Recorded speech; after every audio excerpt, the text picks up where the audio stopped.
युद्ध का आज 18वां दिन है। 18 दिनों के युद्ध के बाद ये साफ हो गया है कि ईरान को हराना मुश्किल ही नहीं नामुमकिन है। 18 दिनों के युद्ध 17 दिनों का युद्ध समाप्त हो गया है। 18वां दिन आज से शुरू है और इन 17 दिनों में अमेरिका के साथ सारे दोस्तों ने छोड़ दिया है।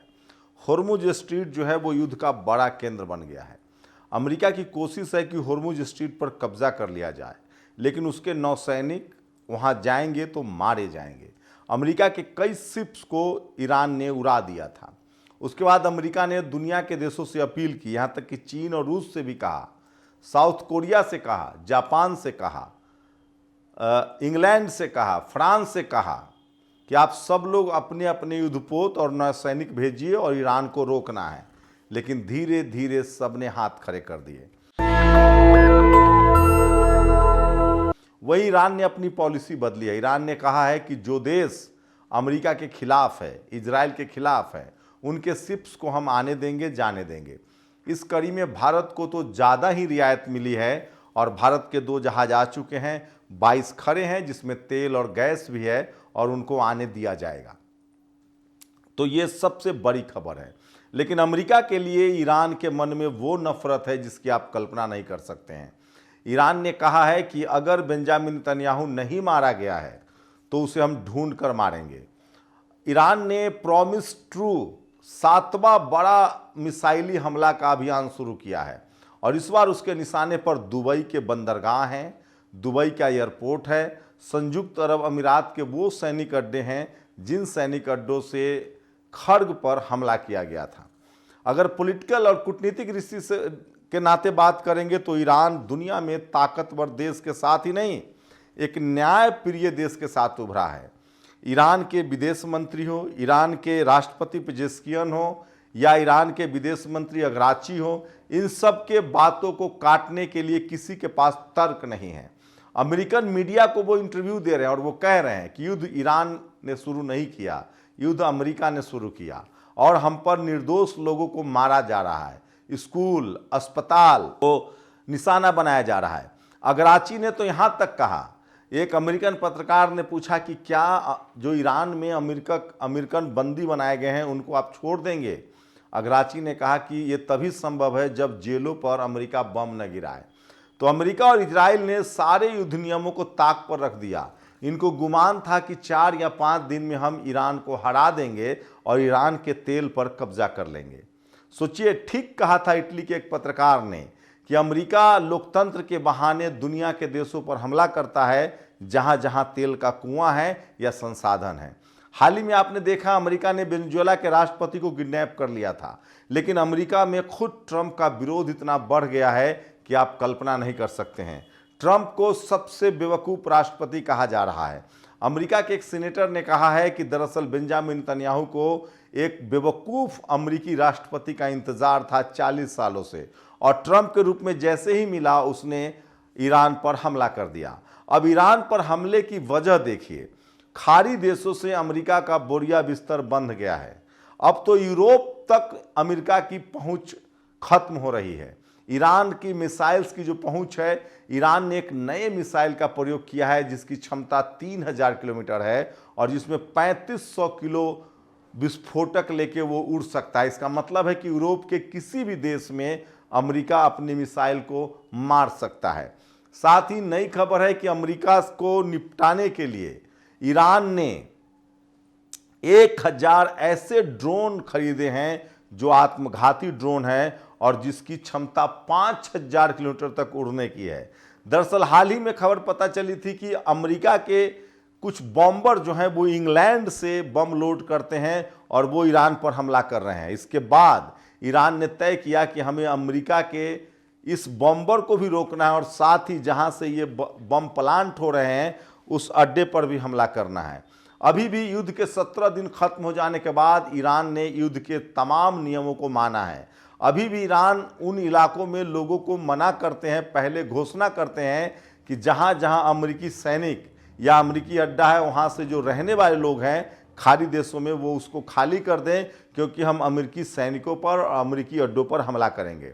अभी भी ईरान इजराइल में आम लोगों को नहीं मार रहा है, वो शहर के शहर, चाहे हाइफा हो, चाहे बेन गुरियन बंदरगाह एयरपोर्ट हो, चाहे तेल अवीव हो, वो सिर्फ उन ठिकानों पर हमला कर रहे हैं जो लॉजिस्टिक रूप से और सेना को मदद पहुंचाने वाले हैं। इसका मतलब है कि ईरान की कूटनीति है कि वो नैतिकता को नहीं छोड़ेंगे, युद्ध को, नियम को नहीं छोड़ेंगे, और इसी वजह से दुनिया के किसी भी देश को ये मौका नहीं मिल रहा है कि वो ईरान की निंदा करे। सिर्फ अमेरिका और इजराइल जो है वो एक साथ है, बाकी दुनिया अब ईरान के साथ खड़ा हो गया है।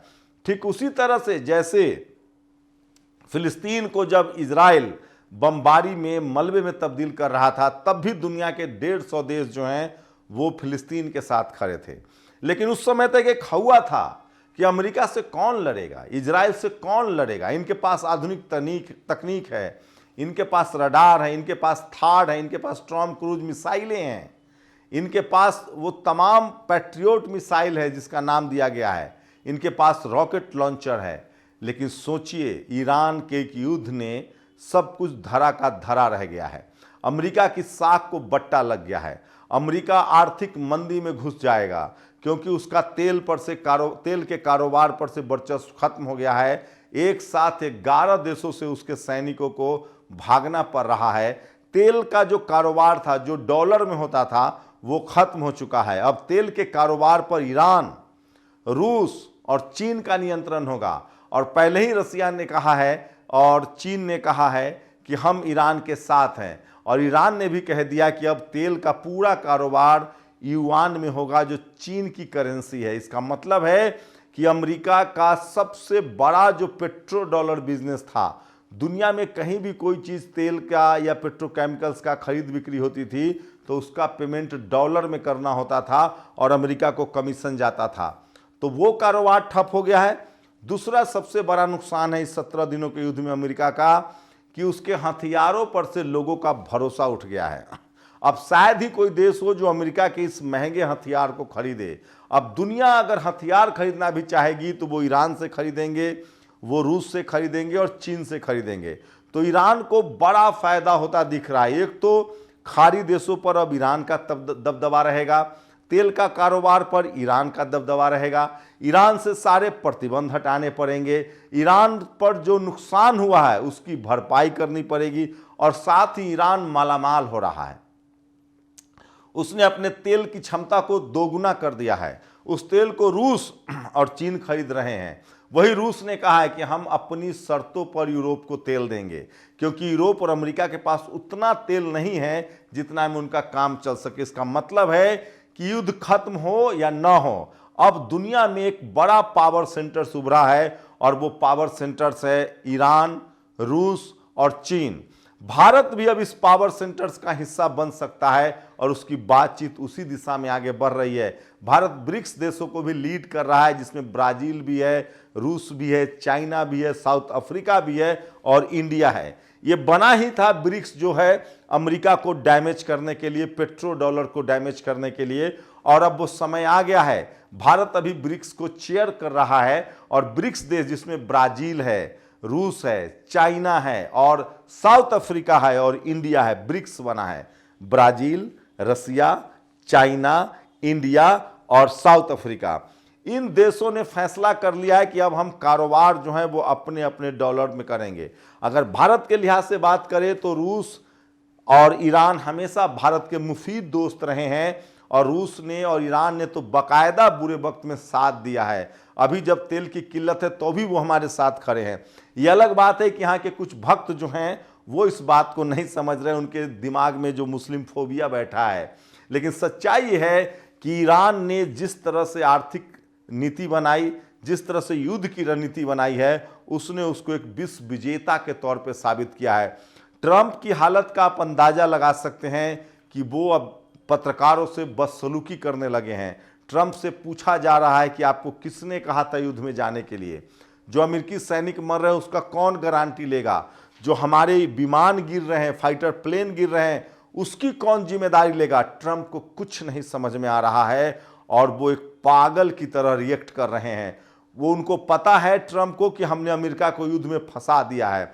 बेंजामिन नेतन्याहू की मौत हुई है या वो जिंदा है नहीं पता, लेकिन जो वीडियो जारी हो रहे हैं बेंजामिन नेतन्याहू के, कहा जा रहा है, ग्रोक ने कहा है कि ये फेक वीडियो है, एआई वीडियो है। इसका मतलब है कि बेंजामिन नेतन्याहू लापता है और वो अपने कैबिनेट की बैठक में नहीं आया था। सोचिए, क्या किसी राष्ट्रपति को या प्रधानमंत्री को कैबिनेट की बैठक में नहीं जाएगा और वो कॉफ़ी पीते हुए, चाय पीते हुए, महिलाओं से बात करते हुए वीडियो जारी करेगा? इसका मतलब साफ है कि युद्ध के 17वें दिन ही बेंजामिन नेतन्याहू का काम तमाम हो गया है और ईरान ने खामनेई की शहादत का बदला ले लिया है।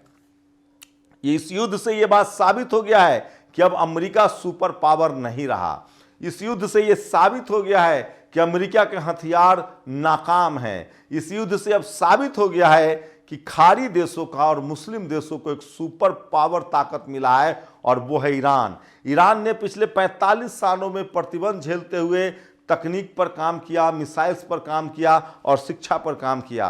कहा जा रहा है कि 90% ईरानी लोग जो हैं वो पढ़े लिखे, और वो दिख भी रहा है। चाहे IRGC के जो प्रवक्ता हैं इब्राहिम, उनका जिस तरह से बयान आता है वो नपातुला और संतुलित, उसके विदेश मंत्री का जो बयान आता है वो नपातुला और संतुलित, और दुनिया भर के पत्रकार इन अगराची के बयानों से आत्ममुग्ध हैं। वो जिस तरह की भाषा का इस्तेमाल करते हैं, जिस तरह की भाषा का इस्तेमाल खासकर खामनेई के बेटे जो अब ईरान का प्रमुख है मुस्तफा ने किया, कहा कि आपने उनको शहीद कर दिया जो बातचीत के पक्षधर थे, मैं तो हथियारों की भाषा जानता हूं। तो ईरान ने प्रॉमिस ट्रू छठा जो है अभियान शुरू किया है और इस अभियान में उन मिसाइलों का इस्तेमाल हो रहा है जिनकी मारक क्षमता 3000 किलोमीटर तक है और जिनमें 3500 किलो तक के ड्रोन्स की बात करें तो ईरान ने एक चिंता भी जताई है, दुनिया को आगाह किया है कि हाल के दिनों में ईरान को बदनाम करने के लिए अमेरिका और इजराइल कुछ अपने ही द्वारा अपने ही देशों के बड़े जो पब्लिक बिल्डिंग्स है उस पर हमला करके हमें बदनाम करने की कोशिश करेंगे, इसलिए दुनिया को सावधान रहना चाहिए। तो ईरान ये युद्ध कूटनीतिक स्तर पर भी जीत रहा है, ग्लोबल स्तर पे भी जीत रहा है, आर्थिक स्तर पे भी जीत रहा है और सैन्य स्तर पे भी जीत रहा है। अमेरिका ये युद्ध सैन्य स्तर पर भी हार रहा है, आर्थिक स्तर पर भी हार रहा है और हथियारों के स्तर पर भी हार रहा है, क्योंकि अमेरिका की विश्वसनीयता खत्म हो चुकी है, उसका हथियार का मार्केट में कोई वैल्यू नहीं है। और इजराइल का तो बस पूछिए ही मत। इजराइल अब ईरान के रहमो करम पर होगा। मैं ये तो नहीं कहूँगा कि दुनिया से कोई देश विलुप्त हो जाए, लेकिन इजराइल अब उसको अपनी हदों में रहना पड़ेगा और इजराइल को अब फिलिस्तीन को फिर से आबाद करना पड़ेगा, रिकंस्ट्रक्ट करना पड़ेगा। ईरान ने लगातार अपनी रणनीति बदली है। उसने शुरू किया था अमेरिकी ठिकानों पर हमले से, अब उसने अमेरिकी कंपनियों को निशाना बनाना शुरू किया है और साथ ही ईरान ने कहा है कि ट्रंप के जितने बिजनेस मॉडल हैं खाड़ी देशों में, खासकर एशिया में या यूरोप में, हम सब पर निशाना साधेंगे। इसका मतलब साफ है कि ईरान जो है युद्ध के 17 दिनों के बाद और 18वें दिन आत्मविश्वास से भरा हुआ मुल्क है, क्योंकि उसने एक लंबी तैयारी की है 45 साल से। उसने तमाम दंश झेले हैं, प्रतिबंध झेले, और इसलिए ईरान मांग कर रहा है कि एक दुनिया भर में एक ट्रीटी बने कि कोई देश किसी पर हमला नहीं करेगा, कोई देश बेमतलब किसी पर प्रतिबंध नहीं लगाएगा, और जो देश किसी पर हमला करेगा उसका पुनर्निर्माण उस देश को करना पड़ेगा। इसी बीच जो सबसे बड़ी खबर है, रूस को और पुतिन को भी लग गया है कि ईरान के साथ होना फायदे का सौदा है, और पुतिन ने साफ साफ यूरोप को कहा है कि अब यूरोप के इशारे पर दुनिया नहीं चलेगी। तो एशिया को दो बड़े ताकतवर देश और नए मिल गए हैं, जिसमें ईरान है और रूस है। मतलब अब वक्त एशिया का है। सोचिए, एशिया में अब ईरान है, रूस है, चीन है और भारत एक बड़ी ताकत है। मतलब साफ है कि यूरोप का जो दबदबा था और अमेरिका का जो दबदबा था वो खत्म होते जा रहा है, और धीरे धीरे एशिया का दबदबा जो है वो पूरी दुनिया पर बढ़ेगा, क्योंकि एशिया में सारे खनिज संपदा हैं। तेल खाड़ी देशों के पास था, खनिज हमारे पास था, यूरोप ने दोहन किया, अफ्रीका का दोहन किया, तो अफ्रीका का भी अब दबदबा होगा। बुर्किना फासो के इब्राहिम ने क्या कहा था कि हम फ्रांस को एक ढेला सोना नहीं देंगे। तो यूरोप के देश और अमेरिका के देश जिस तरह से कहते थे कि हम एशिया को बनाए हुए हैं, हम परोपकार कर रहे हैं, तकनीक के मामले में चीन ने पीछे छोड़ दिया। बस ये है कि चीन को अपनी विस्तारवादी नीति को रोकना होगा और ताइवान और जापान को साथ लेना पड़ेगा। वहीं नॉर्थ कोरिया जो है वो ईरान के गले की हड्डी बन रहा है, और नॉर्थ कोरिया भी कह रहा है कि अगर ईरान ने हमसे मदद मांगी तो हम किसी भी समय अमेरिका पर हमला करने के लिए तैयार हैं।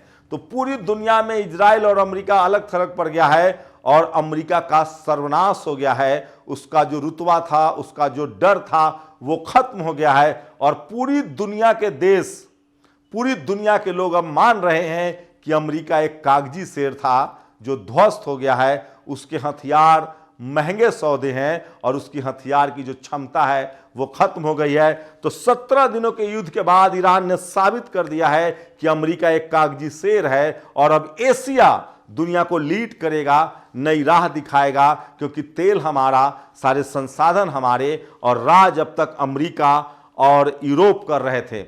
खाड़ी देशों के साथ साथ अफ्रीकन देशों को भी लगता है कि अमेरिका और यूरोप हमारा दोहन कर रहे हैं।